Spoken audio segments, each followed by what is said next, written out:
फिर एक बार यीशु मसीह के मीठे नाम में आप सबों को मेरा सलाम, सभी को जय मसीह की। Praise the Lord. परमेश्वर की स्तुति हो। यह दिन फिर एक बार परमेश्वर ने मेरे और आपके जीवन में दिया है। प्रिय, हम में से कितने लोग हैं जो अपने कॉन्शियस में जब आते हैं, जब सुबह उठते हैं तो परमेश्वर को धन्यवाद देते हैं। आमीन। देखिए, परमेश्वर ने मुझे और आपको उद्धार इसलिए दिया है ताकि हम उसकी स्तुति कर सके, उसका धन्यवाद दे सके और दूसरों के लिए आशीष का कारण बन सके। हालेलुया। लेकिन मैं नहीं जानता आप में से कितने लोग धन्यवाद के बलिदान को चढ़ाते हुए परमेश्वर की महिमा में अपने बिछौने से बाहर आते हैं, या जैसे ही आप उठते हैं तो आपको आज की दिनचर्या स्मरण आती है, आपको किसी से क्या लेना है, किसी को क्या देना है, ये स्मरण आता है, और आप संसार और शरीर की अभिलाषाओं को सोचते हुए उठते हो, या अपने मन में आप यहोवा का धन्यवाद करते हुए उठते हो। ये चुनाव आपका है। हालेलुया। परमेश्वर जो है, यीशु नासरी किसी भी मनुष्य का कर्जदार नहीं है, और ये हम सब जानते हैं। आमीन। उसने हम पर हम उसके कर्जदार है, वो हमारा कर्जदार नहीं है। आमीन। और उसका वचन कहता है, this is the day that the Lord has made. आज का दिन यहोवा ने बनाया है, मनुष्य ने नहीं बनाया है। तो और यहोवा ने दिन किस लिए दिया है? ताकि हम उसमें आनंदित और मगन हो सके। इसीलिए ये प्रत्येक नया दिन परमेश्वर मुझे और आपको देता है। परमेश्वर ने नया दिन इसलिए नहीं दिया है कि हम अपने शरीर और संसार की अभिलाषाओं को सोचकर निराश और हताश होने पाए। हालेलुया। मैं प्रभु का धन्यवाद देता हूँ। कल से हमने एक नए विषय को शुरू किया है, और अभी तक हमने उसका टॉपिक, शीर्षक मैंने आपको बताया नहीं है। अगर आज प्रभु अगुवाई करेगा तो मैं जरूर से आपको बताऊंगा। लेकिन कल जो हमने बातें सुनी थी, हमने कल जो बातें सीखी थी, मेरा विश्वास है आप लोगों को जरूर प्रभु ने उसके द्वारा आशीष दी है। और एक बहुत ही गंभीर विषय का अध्ययन लेकर स्वर्ग का पवित्र आत्मा हमारे मध्य में है, और मैं यकीन दिलाता हूँ जो लोग इस विषय को समझ जाएंगे, उनके जीवन में परमेश्वर की महिमा को वो देखने पाएंगे। Hallelujah. Offence, it's a very serious thing, you know. Forgiveness is a very serious matter in your life. दोषी, खुद को दोषी कहना या दूसरों पर दोष लगाना, या तो फिर दूसरों को क्षमा करना, ये एक बहुत ही गंभीर विषय है धर्मी के जीवन में। आमीन। और उसी को हम सीखने जा रहे हैं। और कल जो बातें मैंने बताई थी, मैं प्रभु का धन्यवाद देता हूँ। कुछ लोगों ने मुझे फ़ोन कॉल्स किए और उन्होंने कहा, we are very excited to hear the word of God. और जो कुछ भी प्रभु ने हमारे लिए मन्ना रखा है, पास्टर साहब, हम लोग बहुत उत्साहित है कि हम उस परमेश्वर के पवित्र भोजन को आपके द्वारा जो प्रभु दे रहा है उसे प्राप्त कर सके। हालेलुया। और अपनी परमेश्वर को किए गए वायदे और उसकी आज्ञा को पूर्ण करने के लिए मैं फिर एक बार यहाँ आपके मध्य में हूँ प्रियो। और मैं आपको यकीन दिलाता हूँ, विश्वास दिलाता हूँ कि आज के वचनों के द्वारा भी पवित्र आत्मा हम में से प्रत्येक को आशीष देगा। हालेलुया। आमीन। इससे पहले कि हम अपने अध्ययन में आगे बढ़े, क्यों ना कुछ वचनों को पढ़कर हम प्रभु का धन्यवाद करेंगे। आज हमने पढ़ने के लिए जो वचन चुने हैं वे पाए जाते हैं भजन संहिता, नीति वचन 28 और उसके 23 से लेकर 28 वचन हम पढ़ेंगे।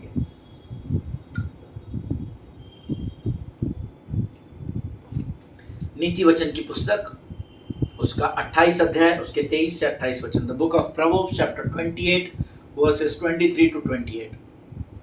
मेरा विश्वास है, मेरा पवित्र शास्त्र मेरे सामने रखा हुआ है, आप भी अपने अपने पवित्र शास्त्र लेकर बैठे हैं, ऐसा मैं विश्वास करता हूँ। आमीन। सो हम सब मिलकर ऊंची आवाज में इन वचनों को पढ़कर प्रभु का धन्यवाद देंगे। जो किसी मनुष्य को डांटता है वह अंत में चापलूसी करने वाले से अधिक प्यारा हो जाता है। जो अपने माँ बाप को लूट कर कहता है कि कुछ अपराध नहीं, वह नाश करने वालों का संगी ठहरता है। लालची मनुष्य झगड़ा मचाता है, और जो यहोवा पर भरोसा रखता वह हष्ट-पुष्ट हो जाता है। जो अपने ऊपर भरोसा रखते हैं वह मूर्ख है, और जो बुद्धि से चलता है वह बचता है। जो निर्धन को दान देता उससे घटी नहीं होती, परंतु जो उससे दृष्टि फेर लेता है वह शाप पर शाप पाता है। जब दुष्ट लोग प्रबल होते हैं तब तो मनुष्य ढूंढे नहीं मिलते, परंतु जब वे नष्ट हो जाते हैं तब धर्मी उन्नति करते हैं। हालेलुया। ये परमेश्वर का वचन है। जितनों ने मेरे साथ इस वचन को पढ़ा, परमेश्वर आप सबों को बड़ी बरकत और बड़ी आशीष दे। जो किसी मनुष्य को डांटता है वह अंत में चापलूसी करने वालों से अधिक प्यारा हो जाता है। Pastor, what does that mean? इसका मतलब क्या है पासवान? इसका अर्थ ये है कि अगर आप चापलूसी करने वालों की भीड़ में है, चाहे आप कलीसिया के किसी भी पद पर नियुक्त हो, चाहे आप इस संसार के किसी भी पद पर नियुक्त हो, लेकिन अगर आप चापलूसी करने वाली भीड़ का भाग है, मैं नहीं कहता, प्रभु का वचन कहता है, परमेश्वर चापलूसों को पसंद नहीं करता। हालेलुया। आप हर संडे चर्च जाते हैं, आराधना की अगुवाई करते हैं, आत्मा और सच्चाई से आराधना करते हैं, और अगर आप दशमांश भी देते हैं, और आप अगर व्यवस्था को पूर्ण कर रहे हैं और अनुग्रह की बातों को नहीं, तो आपका न्याय परमेश्वर के न्याय के सिंहासन के सामने तैयार है। इस बात को याद रखिएगा। हालेलुया। चापलूसी करना बंद करें। You need to be very straight because the word of God says your yes should be yes and your no should be no. Hallelujah. आपकी हाँ की हाँ होनी चाहिए और आपके ना की ना होनी चाहिए। आमीन। चापलूसी करने वालों को परमेश्वर पसंद नहीं करता। जो किसी मनुष्य को डांटता है, अगर आप कहीं गलत है और आपको कोई करेक्ट करता है, तो यह आपका अनुभव होगा, या अगर अनुभव नहीं लिया है तो जरूर लेंगे अपने जीवन में, कि जिसने आपके गलतियां करने पर आपको डांटा था वो परमेश्वर का प्यारा होता है। और वो कुछ समय बाद जब आप अपनी गलतियों को रियलाइज करते हैं, यकीन जानिए आप भी ऐसे व्यक्ति का आदर करेंगे। हालेलुया। जो अपने माँ बाप को लूट कर कहता है कुछ अपराध नहीं, वह नाश करने वाले का संगी ठहरता है। हालेलुया। अब इसमें मैं क्या सिखाऊं, या इसमें मैं आपको क्या प्रकाशन दूं? ये तो सीधा सीधा परमेश्वर हमसे बात कर रहा है। आमीन। Whoever robs his father or his mother and says that is no transgression is a compassion to a man who destroys. Hallelujah. अगर आप माँ बाप को लूट कर, वो माँ बाप जिन्होंने आपको बचपन से इस समय तक पाल पोस कर बड़ा किया, आपकी हर ज़रूरत को पूर्ण करने का प्रयत्न किया, जिसके विषय में स्वर्ग का परमेश्वर स्वयं कहता है कि तो अपने माता पिता का आदर करना, अगर ऐसे माता पिता को मैं और आप लूटने की विचार करते हैं या लूट लेते हैं, तो सोचिए कि ऐसे लोगों का हर्ष न्याय के दिन कैसा होगा। हालेलुया। आमीन। लालची मनुष्य झगड़ा मचाता है और जो यहोवा पर भरोसा रखता है वह हष्ट पुष्ट हो जाता है। हालेलुया। लालची मनुष्य जो होता है वो झगड़ा ही मचाएगा। इस बात को हमेशा ध्यान में रखिएगा, क्योंकि उसके अंदर पूरा लालच भरा है, और जिसके अंदर लालच भरा हुआ है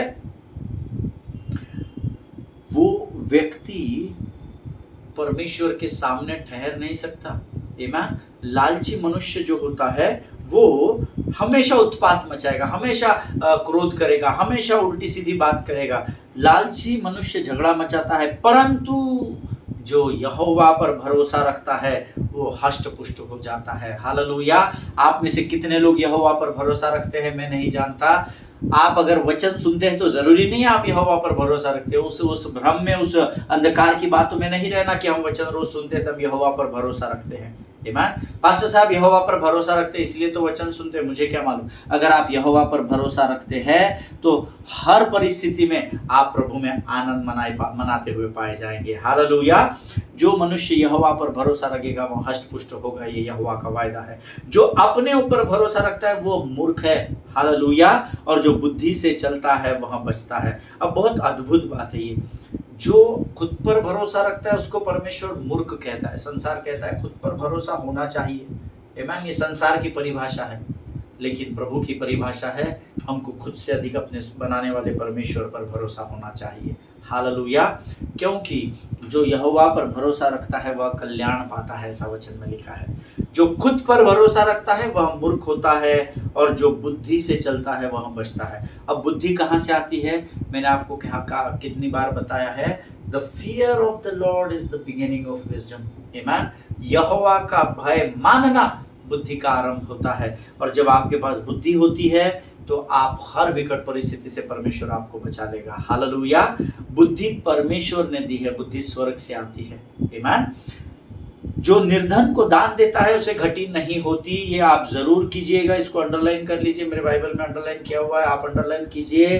जो निर्धन को दान देगा उसको घटी नहीं होगी। हम निर्धन को अवॉइड कर रहे हैं, हम अगर कोई हमको ज़रूरत के समय मदद के लिए आवाज़ देता है तो हम फ़ोन बंद कर लेते हैं। हम घर में रह के भी बोलते हैं अरे बाप रे उनको बोलो घर पर नहीं है, फिर आकर कुछ है मदद मांगेंगे। लेकिन जो निर्धन को दान देता है उससे घटी नहीं होती। संभव कोशिश करे, पूरा प्रयत्न करे, जितना अधिक हो सकता है आप लोगों की सहायता करें, उन लोगों की विशेषकर जो निर्धन है।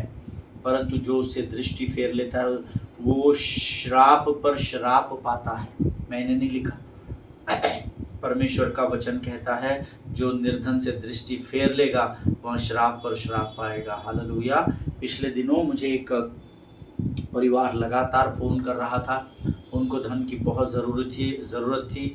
बेटा बीमार है, मम्मी की बीपी लो हो गया है, बहुत सारी उधारी कर्ज़ा उनके ऊपर हो गया था और आखिर में उनको कुछ बचा नहीं तो बच्चे के इलाज के लिए, माँ के इलाज के लिए उस परिवार ने क्रेडिट कार्ड्स यूज़ कर लिए और बाद में क्रेडिट कार्ड्स का ब्याज बढ़ता गया और उन्होंने सडनली एक दिन मुझे दिसंबर 30-31 के तरफ फ़ोन किया एंड वो परिवार रोने लगा, बहुत दुखी था। और जब मैं उनकी बातों को सुन रहा था, प्रभु मेरे हृदय को तैयार कर रहा था कि तेरे पास जो कुछ भी है तो अपने हाथों को इस परिवार की ओर बढ़ा। उस समय मेरे पास कुछ नहीं था प्रभु के लोगों। आमीन। मैंने प्रभु से प्रार्थना की, प्रभु मेरा हृदय पसीज गया है, तू मेरे लिए प्रयोजन कर, मैं इस परिवार की सहायता करना चाहता हूँ। उन्होंने कहा आप हमसे जनवरी में वापस ले लेना, चेक ले लेना, आप बैंक में डाल देना। लेकिन मैं जानता था कि ये उनके लिए संभव नहीं था क्योंकि उनके हालात खराब थे।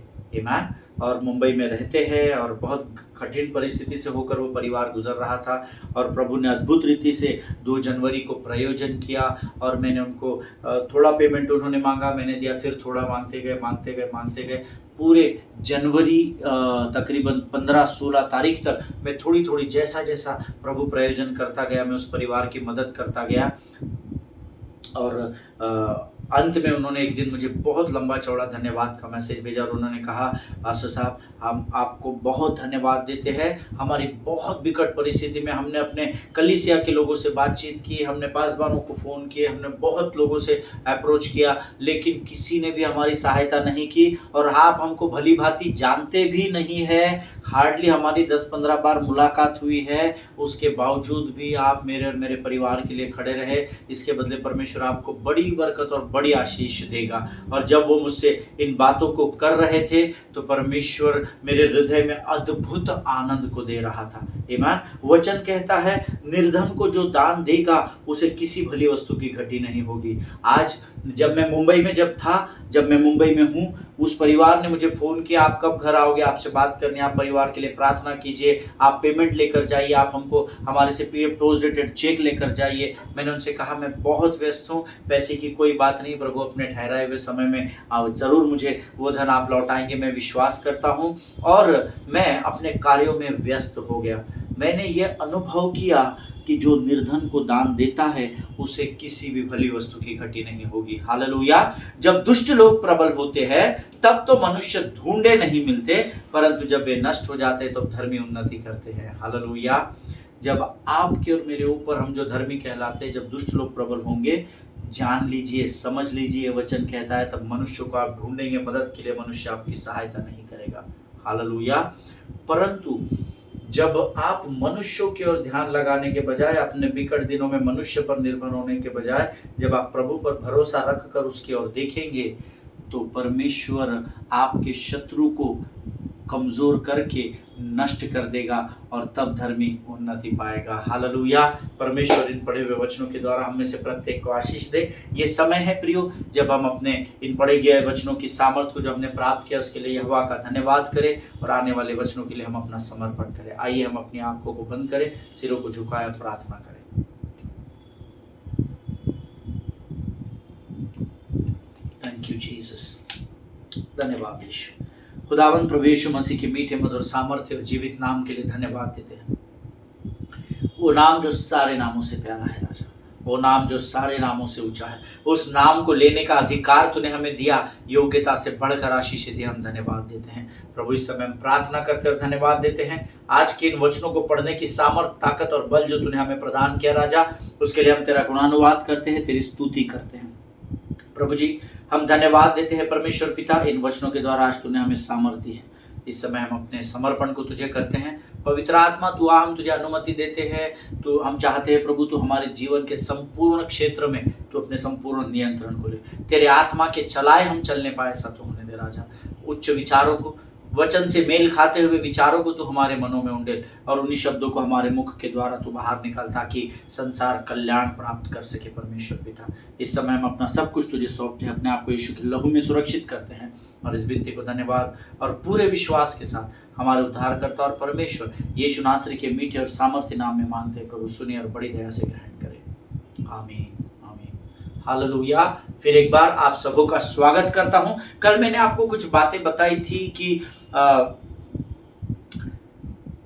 ऐसा कोई इंसान, ऐसा कोई मनुष्य इस पृथ्वी पर नहीं जिसके पास हर्ट्स नहीं होंगे या हर्ट्स नहीं थे, या ऐसा कभी नहीं हुआ होगा कि आपको किसी भी बात का दुख नहीं हुआ या किसी ने आपको दुख नहीं दिया। आप लोगों के बोलने से कई बार ऑफेंड हो गए, कई बार लोगों के बर्ताव और लोगों के व्यवहार के कारण आपके जीवन में इतने गहरे घाव हो गए कि हम उसको वर्षों से स्मरण करते, और जब भी हम उन बातों को स्मरण करते तो सारा वाकया हमारे सामने आ जाता है और बहुत कठिन हो जाता है। कल मैंने आपसे कहा था कि क्षमा करना इतना आसान नहीं है, हालेलुया, लेकिन असंभव नहीं है। आमीन। मैंने आपको कल ये भी बताया था कि अगर आप अपने जीवन के बीते जख्मों को या घावों को थाम कर रखेंगे, अगर आप उसको छोड़ेंगे नहीं, उसको भूलेंगे नहीं, तो आप परमेश्वर के उस पुरस्कार को पाने से वंचित रह जाएंगे जिसका वायदा स्वर्ग के परमेश्वर मेरे और आपके पिता यहोवा ने हमारे पूर्वजों से किया है। अगर आप परमेश्वर की आशीषों में जीवन जीना चाहते हैं तो पुराने जख्मों को भर दीजिए, खत्म कर दीजिए, हालेलुया। अगर वो स्कार आपको दिखाई देता है, स्मरण आता है, तो आपको उसको भूलना होगा, हालेलुया। और उस स्कार को स्मरण देखकर पुराने घावों को स्मरण करने से अच्छा है आप उस चिन्ह के लिए धन्यवाद देना कि प्रभु इतना बड़ा घाव मेरे जीवन में हुआ, उसके बाद भी आज तूने मुझे जीवन दिया है, जीवित रखा है, हालेलुया, आमीन। प्रियो, कई बार हम अपने जीवन की बातों के कारण दूसरों को क्षमा नहीं कर पाते हैं, और मैंने कल आपको जो आखिरी में अंतिम में कुछ बातें बताई थी वचन पढ़ने से पहले, उसके लिए मुझे कुछ लोगों के फोन कॉल्स आए और उन्होंने कहा हम आपकी बात से बिल्कुल सहमत है पास्टर साहब। Yesterday I told you if you there are people in the churches, कलीसियाओं में ऐसे लोग हैं जब वो किसी को रिटेलिएट या प्रतिकार करते हैं तो उसमें उनको महारत हासिल होती है। जब वो किसी का बदला लेने के लिए और आगे बढ़ते हैं उसमें उनको डबल महारत, डबल पीएचडी हासिल होती है। और अगर श्राप देने की किसी को बात आए फिर तो बल्ले बल्ले हो जाती है, हालेलुया, क्योंकि घर बैठे दे रहे हैं, कोस रहे हैं, मुंह के ऊपर दे रहे हैं। इन बातों में धर्मी को शत्रु ने फंसा कर रखा है, लेकिन मुझे और आपको इन बातों की गंभीरता को समझना पड़ेगा, जानना पड़ेगा कि शत्रु चालाक है, हालेलुया। और मत्ती 18:21 पढ़कर कल हमने समाप्त किया था। मैं चाहता हूं आज हम उसी वचन को पढ़कर शुरू करें। Then Peter came to Jesus and asked, Lord, how many times shall I forgive my brother or sister who sin against me? Up to 7 times? इसका सीधा अर्थ है पतरस को उस समय कुछ ना कुछ टोचन मिल रही थी, हालेलुया। पतरस किसी ना किसी बात से विचलित था, किसी न किसी बात से दुखी था, कोई गहरे घाव, जख्म, पुराने बातें मित्रों के द्वारा की गई, परिवार के द्वारा किया गया व्यवहार, कुछ ना कुछ बातें उसके जीवन में थी जिसको वो भूल नहीं पा रहा था। और क्योंकि वो उससे डील नहीं कर पा रहा था, वो अपने स्वामी के पास जाकर पूछता है कि प्रभु, मैंने अपने भाई और अपने बहन को कितने बार क्षमा करना चाहिए? क्या 7 बार क्षमा करना चाहिए क्या? है ना, वो पूछता है। And then the important verse, Jesus said in verse 22, Jesus answered, I tell you, not 7 times, but 77 times. Hallelujah, amen. वचन कहता है कि यीशु ने उससे कहा, मैं तुझसे कहता हूं 7 बार नहीं परंतु 7 के 70 गुना तुझे अपने भाई और बहन को क्षमा करना है। जब पास्टर ये कलीसिया को बताता है ना, तो पास्टर भी क्वेश्चन मार्क में होता है और कलीसिया तो कोमा में होती है। वो सोचते हैं ऐसा थोड़ी होता है, एक आदमी को इतना बार क्षमा करते क्या, and that too in a day. एक दिन में एक व्यक्ति को 490 बार, ना मैंने आज तक किसी को एक दिन में इतनी बार क्षमा किया ना आपने किया है, और यकीन के साथ मैं आपको ये बात कह सकता हूँ। हालेलुया। लेकिन क्योंकि ये बात स्वर्ग के परमेश्वर मेरे उद्धारकर्ता यीशु मसीह ने कही है, इसीलिए ये बात मेरे और आपके लिए संभव हो जाती है। हालेलुया। अगर आप मेरी बात से सहमत है तो आप आमीन कहेंगे। परमेश्वर कहता है 7 के 70 गुना माफ करना है। आमीन। और परमेश्वर ने ये क्यों कहा कि आपको दूसरों को क्षमा करना है ना? हम सोचते हैं प्रभु हमने तो क्षमा कर दिया है, उन्होंने हमको क्षमा नहीं किया, हम तो बातचीत भी करते हैं, वो हमको अवॉइड करते हैं। देखिए क्या होता है, मैं आपको एक सीक्रेट बताता हूँ, ओपन सीक्रेट है। ये ऐसा भेद है, दूसरे आपको क्षमा करते हैं कि नहीं वो परमेश्वर उनसे पूछेगा न्याय के दिन। आमीन। लेकिन जब आपको क्षमा करने की आज्ञा दी गई है तो ये मेरी और आपकी जिम्मेदारी है कि हम अपने भाई और बहनों को क्षमा करना सीखें। हालेलुया। अब प्रश्न ये है कि परमेश्वर ने क्यों यहाँ पर कहा उसको कि दूसरों को क्षमा करना है? क्योंकि दूसरों ने जो आपके जीवन में घाव या वुंड दिए है, आपको हर्ट किया है, आपको आहत किया है, या उनके कामों या शब्दों के या व्यवहार के द्वारा जो घाव आपको दिए हैं, जब आप प्रभु के वचनों को जानने के बावजूद अगर आप उन लोगों को क्षमा नहीं कर सकते तो प्रभु की आज्ञा का पालन न करने के कारण आप भी परमेश्वर के इच्छा के विरोध में काम करके परमेश्वर को आहत या हर्ट करते हैं। हालेलुया। प्रभु आहत होता है, क्या होता है? परमेश्वर के पास हृदय है। हालेलुया।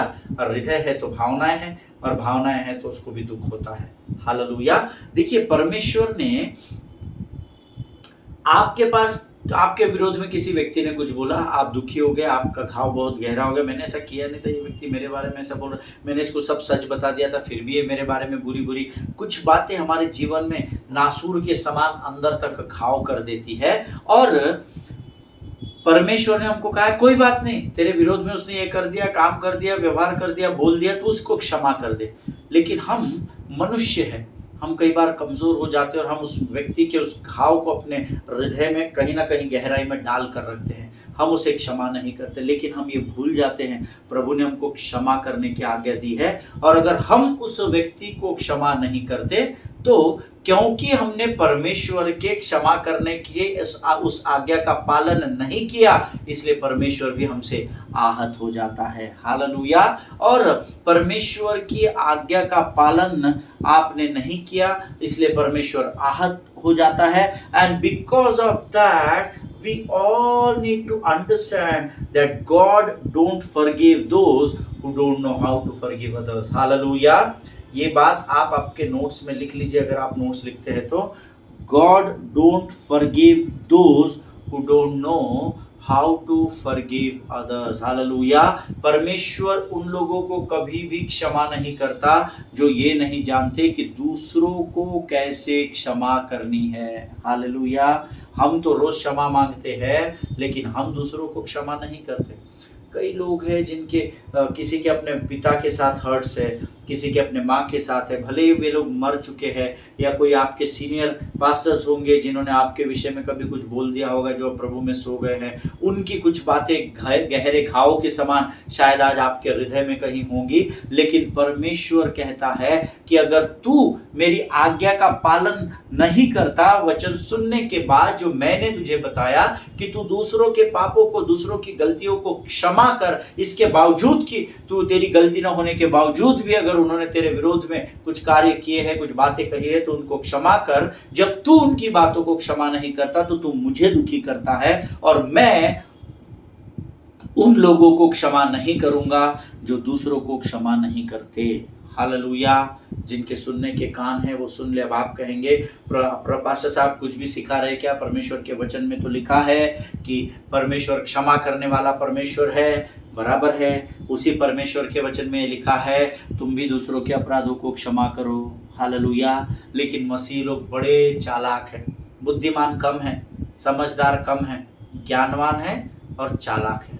क्योंकि समझ और बुद्धि स्वर्ग से आती है और ज्ञान तो पृथ्वी पर प्राप्त होता है। तो हम ज्ञानवान जरूर होंगे, हम चालाक ज़्यादा है, हम क्या करते हैं, इस पवित्र शास्त्र से, जिसको हम जीवन की पुस्तक कहते हैं, इसी पवित्र शास्त्र से जो बातें मेरे फेवर में आती है उसको हम लोगों तक पहुंचाते हैं, और जो बातें मैं नहीं कर सकता उसको हम लोगों तक नहीं पहुंचाते हैं। हालेलुया। अगर आप मेरी बात से सहमत है तो आमीन कहे। ऐसे कई लोग आपने देखे होंगे जो अपने फायदे का है उसको जरूर लोगों तक पहुंचाएंगे, पर जो प्रभु आपको कह रहा है don't do this, don't do that, वो हम कर रहे हैं, और इसीलिए हम उन बातों को मानने के लिए तैयार नहीं है। हालेलुया। जिस परमेश्वर के वचन में लिखा है कि तुम दूसरों के अपराधों को क्षमा करो तो तुम्हारा अपराध क्षमा किया जाएगा। हालेलुया। सो पवित्र शास्त्र पूरा बताइए। मुझे पिछले दिनों में भाई अंकुर नरूला की एक वचन को सुन रहा था। आई वॉज जस्ट स्क्रोलिंग, और वो इंस्टाग्राम पर गूगल यूट्यूब में मैंने देखा, उसमें वो कह रहे थे, ओपन चैलेंज कर रहे थे मीडिया के लोगों को कि आप जो बहस करते हैं ये आधे घंटे का प्रोग्राम होता है, 45 मिनट्स का होगा, आप उसमें उतना ही दिखाते हैं जिससे आपके टीआरपी बढ़ते हैं, लेकिन आप मेरे पास आइए, मेरे यहाँ कैमरा लगा हुआ है, 24 आवर जब मैं प्रचार करता हूं वो सारी चीजें पूरी रिकॉर्डेड है, आप किसी भी दिन की उठाकर मुझे मांगिए और वो पूरा का पूरा संसार को दिखाइए, और आधा सच नहीं परंतु पूरा सच संसार को बताइए। और मैं विश्वास करता हूं प्रभु के लोगों, जब पूरा सच संसार के सामने जाएगा, परमेश्वर इस पृथ्वी पर बहुत जल्द आ जाएगा। हालेलुया। क्योंकि जब सच जाएगा तो हम वचन जानते हैं, तुम जब सत्य को जानोगे तो सत्य तुम्हें स्वतंत्र और आजाद कर देगा। Hallelujah. Amen. We really need to learn to live about offence. Hallelujah. हमको अब वो समय आ गया है कि जब हमको अपराध बोध या दोष की भावना से ऊपर उठकर कार्य करने की जरूरत है, and to develop our heart that is forgiving. Hallelujah. हमको अपने हृदय को तैयार करना है कि दूसरों पर दोष और अपराध की भावना लगाकर, या किसी ने आपके ऊपर लगाए है उसको अपने हृदय में घाव बनाकर रखने से ऊपर उठकर अब हमको लोगों को क्षमा करना सीखना है। हालेलुया। मैंने पिछले 5 वर्षों में क्षमा के बारे में बहुत बार प्रचार किया है, बहुत बार। आप अगर मेरे पुराने सरमन संदेश देखेंगे, बाइबल स्टडी को देखेंगे, तो आपको पता लगेगा कि मैंने क्षमा इस आधार पर बहुत सारे प्रचार किए हैं, लेकिन मुझे तो सब याद नहीं, परंतु मैं आपको इस बात का चैलेंज जरूर कर सकता हूं कि आप क्षमा करने के जो विषय मेरे हैं उसको अगर आप सुनेंगे और देखेंगे, एक भी विषय दूसरे विषय से मेल नहीं खाएगा। हालेलुया। ये मैं आपको पुराना ढूंढ कर क्या कहीं से उठा कर नहीं बता रहा हूँ, क्योंकि मैं विश्वास करता हूँ जब हम प्रभु से मांगते हैं तो स्वर्ग का परमेश्वर हमें रोज ताज़ा भोजन देता है। Hallelujah. Now the time has come. हमको हमारे अंदर इतनी परिपक्वता इतने वर्षों में आ जानी चाहिए कि हमको अब ये दूसरों पर दोष लगाना या दूसरों की बातों को अपने हृदय में रखकर कड़वाहट और क्रोध से भरे रहने से ऊपर उठकर हमको क्षमा करने की ओर बढ़ना होगा। हालेलुया। आमीन। और इसीलिए आज हम पवित्र शास्त्र से कुछ अद्भुत बातों को देखेंगे कि वो बातें जो हमारे विरोध में की गई है या विरोध में बोली गई है, उसके बावजूद इस प्रकार से हमको लोगों को क्षमा करना है। हालेलुया। और मैं विश्वास करता हूँ और प्रार्थना कर रहा हूँ आप लोगों के लिए कि प्रभु ये जो विषय तू हमारे मध्य में लेकर आया है, ये इस कलीसिया के जहन में जा सके, इनके आत्मा और इनके मांस और गूदे में उतर सके, ऐसी इस बात के लिए मैं आपके लिए प्रार्थना कर रहा हूँ। हालेलुया। हम पवित्र शास्त्र से अद्भुत बातों को देखेंगे कि कैसे जब हमारा हृदय किसी के प्रति ऑफेंड हो जाता है और हमारे गहरे घाव जो हमें अपने पुराने अतीत में बार बार स्मरण कराते हैं पुरानी बातों को, जिसके कारण हम आने वाले समय को खराब कर रहे हैं, लोगों को क्षमा नहीं कर रहे हैं, उन लोगों को जिन्होंने हमारे विरोध में बुरी बातें कही है या की है, इन सारी बातों को होने के बावजूद भी हमको कैसे लोगों को क्षमा करना है उस विषय में हम सीखेंगे। Hallelujah. So the topic of our Bible study is, इसीलिए हमारे पवित्र शास्त्र के अध्ययन का जो विषय हमने यहाँ पर दिया है, that is offence versus forgiveness. आमीन। ऑफेंस वर्सेस फॉरगिवनेस, दोष की भावना के विरोध में क्षमा कैसे करना। हालेलुया। ऑफेंस वर्सेस फॉरगिवनेस, ये हमारा टॉपिक है और मुझे पूरा विश्वास है कि जब मैं इस अध्ययन को आप तक डिलीवर करने जा रहा हूँ, आप में से बहुतों से ऑलरेडी परमेश्वर ने क्षमा के विषय में बात करना शुरू कर दिया है। मुझे कल जो फ़ोन कॉल्स आए थे, कुछ लोगों ने कहा, परमेश्वर हमको, जब आप बता रहे थे पास्टर जी, हमको परमेश्वर चेहरों को स्मरण दिला रहा था कि हमने कितने लोगों को अब तक क्षमा नहीं किया है। उनके कुछ बातें, उनके कुछ किए गए कार्य, उनके दिए गए धोखों के द्वारा हमारे हृदय बहुत गहरे घावों में थे, लेकिन हम विश्वास करते हैं कि इस अध्ययन के द्वारा परमेश्वर हमको उसमें से बाहर निकाल कर आज़ाद कर देगा। हालेलुया। परमेश्वर इन बातों को समझने में आपकी सहायता और मदद करे। प्रियो, आज हम यहाँ पर समाप्त करेंगे, कल हम इससे आगे की बातों में जाएंगे। ये 2 दिन 3 दिन में सिर्फ आपके मनों को तैयार कर रहा हूँ, आपके मन की भूमि को सींच रहा था सत्य की बातों को बताकर, ताकि जब अब हम इस पर हल चलाए तो हमारी जो ज़मीन है वो अंदर धंसने ना पाए। हालेलुया। मैं आपके बेस को, फाउंडेशन को मजबूत करने की कोशिश कर रहा हूँ, ताकि जब हम इसके ऊपर घर को बनाए तो हमारा घर चट्टान के ऊपर बनाया हुआ घर होने पाए। हालेलुया। आमीन। परमेश्वर इन बातों के द्वारा, इन वचनों के द्वारा आपको आशीष दे। आइए प्रियो, इस समय हम इस वचन के लिए यहोवा का धन्यवाद करें और प्रभु को धन्यवाद के बलिदान चढ़ाए। Let us pray. खुदावंद प्रभु यीशु मसीह के मीठे और मधुर नाम के लिए हम धन्यवाद देते हैं और तेरे अनुग्रह के सिंहासन के सामने आके अपने सिरों को झुकाते हैं। पिता प्रभु जी, हम धन्यवाद देते हैं आज के इस विषय के लिए। तूने हमसे बातचीत की राजा, तूने फिर एक बार हमको स्मरण दिलाया कि हमको अपने भाई और बहनों को 7 के 70 गुना माफ़ करने, क्षमा करने की ज़रूरत है। प्रभु हाँ, हम सुनते तो है, हम जानते भी है, परंतु हम कई बार इसका पालन नहीं करते राजा। परंतु आज फिर एक बार तूने हमें से बहुतों से बातचीत की, इसलिए हम तुझे धन्यवाद देते हैं। प्रभु जी, कृपा कर, करुणा कर, ताकि हम इस विषय को गंभीरता से ग्रहण कर सकें, और जब हम इस विषय से बाहर आए तो प्रभु हमारे जीवन में यह विषय हमारे जीवन का भाग होने पाए। हमारे चाल चलन, उठने बैठने के द्वारा हम लोगों को क्षमा करने वाले हो सके और संसार तक ये बातें पहुंचाई जाए। ऐसा तो होने दे राजा। सारी बातों में महिमा तुझको देते हैं, अपने आप को यीशु के लहू में सुरक्षित करते हैं, और इस प्रार्थना को धन्यवाद और पूरे विश्वास के साथ हमारे उद्धारकर्ता और परमेश्वर यीशु नासरी के मीठे और पवित्र नाम में मांगते हैं। सुनिए प्रभु और बड़ी दया से ग्रहण करें। आमीन, आमीन। हालेलुया। फिर एक बार आप सबों को मेरा सलाम। इजराइल के लिए प्रार्थना करें, भारत देश के लिए प्रार्थना करें, अपने पासवानों के लिए, उनके परिवारों के लिए ज़रूर प्रार्थना करें। कम से कम एक व्यक्ति को रोज सुसमाचार सुनाइए, अपने जीवन की गवाही दे। हम कल फिर मुलाकात करेंगे। पूरी तैयारी से आना, परमेश्वर एक अद्भुत मार्ग पर हमको लेकर जाने वाला है। हालेलुया। सभी को जय मसीह की। God bless you all.